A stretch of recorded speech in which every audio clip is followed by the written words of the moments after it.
आज का हमारा टॉपिक है पोस्टनेटल केयर। तो पोस्टनेटल क्या होते हैं, पोस्टनेटल के ऑब्जेक्टिव्स क्या क्या होते हैं, तो ये सारे टॉपिक पे डिस्कशन करेंगे हम।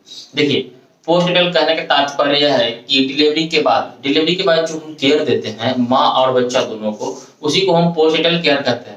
मतलब कि दूसरे शब्दों में हम यह कह सकते हैं कि डिलीवरी के बाद जब बच्चा हुआ है तो उसको हम एक अच्छा एक डाइट प्लान माँ को बताएंगे। डाइट प्लान के साथ साथ कैसे बच्चे की देखभाल की जा सके और माँ को कौन कौन सी बीमारियों से सामना करने की बचाने के लिए वैक्सीनेशन हो गए, ये सारे केयर में हम पोस्टनेटल केयर में उनको माँ को बताएंगे। तब हम बात करते हैं पोस्टनेटल केयर की ऑब्जेक्टिव्स क्या क्या होते हैं। देखिए, पोस्टनेटल केयर की सबसे फर्स्ट ऑब्जेक्टिव होती है कि हम माँ को स्वास्थ्य को बनाए रखने के लिए पोस्टनेटल केयर प्रोवाइड करते हैं और बच्चे को स्वास्थ्य को बनाए रखने के लिए पोस्टनेटल केयर प्रोवाइड करते हैं। और दूसरे इसके ऑब्जेक्टिव हो गए कि हम पोस्टनेटल केयर में माँ को ये सलाह देंगे कि वो अपने बच्चे को स्तनपान करवाए। मतलब माँ का दूध स्टार्टिंग का तो 6 मंथ जरूर अपने माँ का दूध पिलाने के लिए ही माँ को हम एडवाइस देंगे कि 6 महीने तक वो माँ का दूध पिलाए। साथ ही साथ 6 महीने के बाद उनके हेल्थ का जांच चेकअप करवाने का एडवाइस देंगे कि वो अप टू डेट हर मंथ अपने बच्चा और माँ दोनों का स्वास्थ्य की जांच करवाते रहें।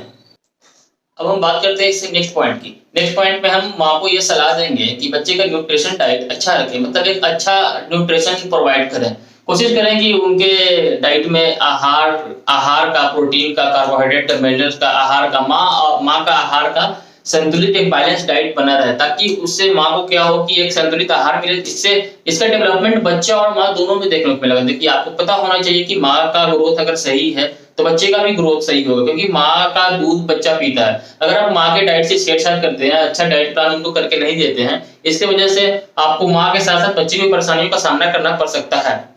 देखिए, पोस्टनेटल केयर में हम ये भी फैमिली को एडवाइस देंगे कि बच्चा में गैप रखे। देखिए, नॉर्मली तौर पर क्या होता है कि लोग ना अपने बच्चे में गैप नहीं रखते हैं, जिसका डिसएडवांटेज बच्चा और माँ दोनों में देखने को मिलता है। डिसएडवांटेज कहने का तात्पर्य है कि बच्चे का ग्रोथ रुक जाता है, उसके साथ साथ माँ का भी ग्रोथ रुक जाता है। क्योंकि अगर बच्चे में गैप अगर 3 ईयर का ना हो तो उससे क्या होगा कि बच्चे का भी ग्रोथ अच्छा ना होगा, माँ का भी ग्रोथ अच्छा नहीं होगा। तो हम कोशिश करेंगे कि स्मॉल फैमिली को रखने का एडवाइस देंगे और लोगों को बताएं कम से कम अपने दूसरे बच्चे में कम से कम 3 ईयर का गैप रखें।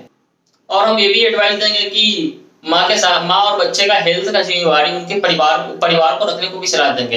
देखिए, नॉर्मली तौर पर क्या होता है कि जब माँ बच्चा हो जाता है, फर्स्ट बच्चा जब बेबी होता है, तो माँ बहुत मतलब डिस्टर्ब रहती है, उनको मैनेजमेंट का कोई नॉलेज नहीं होता। तो हम कोशिश करें उनके परिवार को भी सलाह दें कि आप अपने बच्चे का कैसे ख्याल रखें या उनकी माँ का कैसा ख्याल रखें। ये सारे केयर प्रोवाइड करेंगे हम पोस्टनेटल केयर में। और कोशिश करेंगे कि बच्चे का मंथली चेकअप हो, बच्चे का और माँ का दोनों का मंथली चेकअप हो।